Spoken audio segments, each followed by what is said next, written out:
Hey everyone, welcome back to Nadlan Forum Podcast Daily. I'm Ruby Sturt, joined as always by Lior. So today we're diving into a question a lot of listeners have asked lately. Which US cities are going to get the biggest boost from mortgage rates dropping? There's a lot happening as the Fed nudges rates lower and mortgage rates creep toward that magical 6% mark. It feels like deja vu if you've been following the last couple episodes. Yeah, and Ruby, this isn't just some abstract shift. Like the Fed does this little trim quarter point, right? Now the federal funds rate is at 4% to 4.25%. Suddenly mortgage rates are maybe 6 point something nationally. It's a big deal, especially for folks sitting on the fence.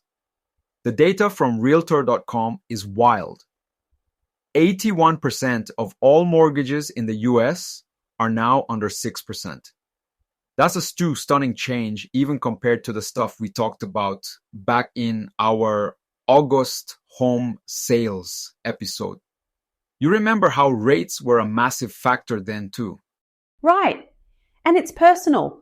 I know we talk numbers on here, but listen, when rates fell in my city a few months ago, I swear I spent hours just frantically punching numbers into those dodgy online calculators, my jaw on the table, thinking, wait, could I actually afford a bigger place? Should I refinance? I know I'm not alone. Anyone listening probably knows that moment. Ruby, I've got to say, everyone does that. It becomes like this mind game. And these changes, they ripple out. So for cities, the ones where more people have mortgages, not just outright owners, they're going to see buyers and sellers get, a little more active. That's where this whole story really starts to split. Places where rate cuts hit hard versus where it's more of a gentle nudge. Exactly. And this is the fun bit, looking at which cities are actually set to take off as rates keep sliding. According to the latest Realtor.com findings, we're talking Washington, D.C., Denver, Virginia Beach, Raleigh, San Diego, those sorts of places. And here's the kicker. These are all spots with younger, more mobile populations. It's almost like they're just waiting for any excuse to move or upgrade. Yes, and the numbers back it up. Washington, D.C., for example, almost 74% of homes there have active mortgages. Denver and Raleigh, same deal, about 71%. Even somewhere like Atlanta or Seattle, it's right up there, close to 70%. When rates drop, people who might have felt stuck suddenly see an opening, not just to buy, but maybe refinance or sell and move up.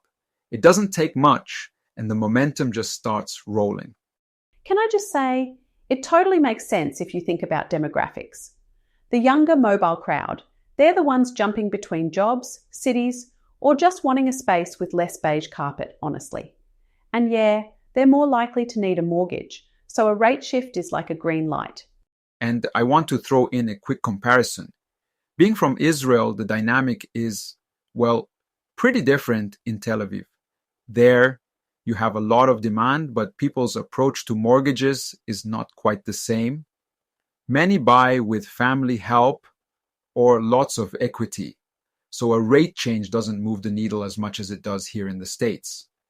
Here, the market's more sensitive because so many people depend on a mortgage.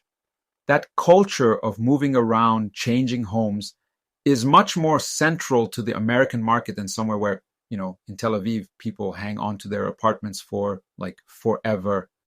That's such a good point. It's so easy to forget the US isn't the default. And if you're in one of these high mortgage metros listening now, you probably already feel the shift. The listings start popping up. Open houses get more crowded. It's almost contagious, that optimism.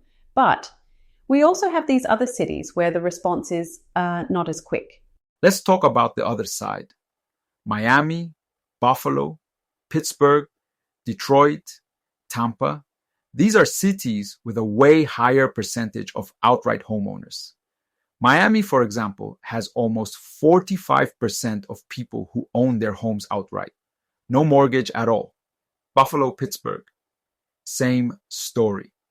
What that means is a drop in rates, they don't even flinch. And it's not just numbers, it's the vibe, right? My uncle lives in Miami. Classic paid off the mortgage in 2008, never looked back type. He's like, why refi? Why move? My taxes are low, the sun's out. Honestly, these homeowners are kind of immune to the drama of mortgage rates. They've got home equity, they're usually older, maybe less mobile, settled in. It's just a different calculation. The market doesn't get those quick swings when rates shift. Exactly. There's less pressure to act. And if you're an investor looking at slower markets, places packed with outright homeowners, the playbook changes. There, you have to watch things like long-term value, rental demand, and sometimes wait for life events, retirement downsizing to bring homes to market. Quick flips? Maybe not so much. Not unless you catch a rare pocket of motivated sellers. Yeah, so like for the folks listening in Buffalo or Detroit, don't expect fireworks every time rates tick down. It's more of a slow burn. Other stuff, like supply and demographics, are going to drive the action. And if you're an investor, patience is your friend in these cities. Maybe not what you want to hear, but that's real talk. I think that's the underlying theme for a lot of these places, right? Markets with more paid off homes just won't dance to these Fed moves the same way Denver or DC might. So be strategic, know your market, and, don't wait for a mortgage rate miracle.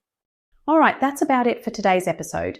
Thanks for hanging with us as we break down which metros stand to gain and which just watch from the sidelines, I guess. We'll keep covering these shifting trends, especially if the Fed throws us another curveball. Leo, thanks for all your insights as always. Thanks, Ruby. And thanks everyone for tuning in. Go check your mortgage calculator if you haven't lately. We'll catch you in the next one. Take care, everyone. See you next time.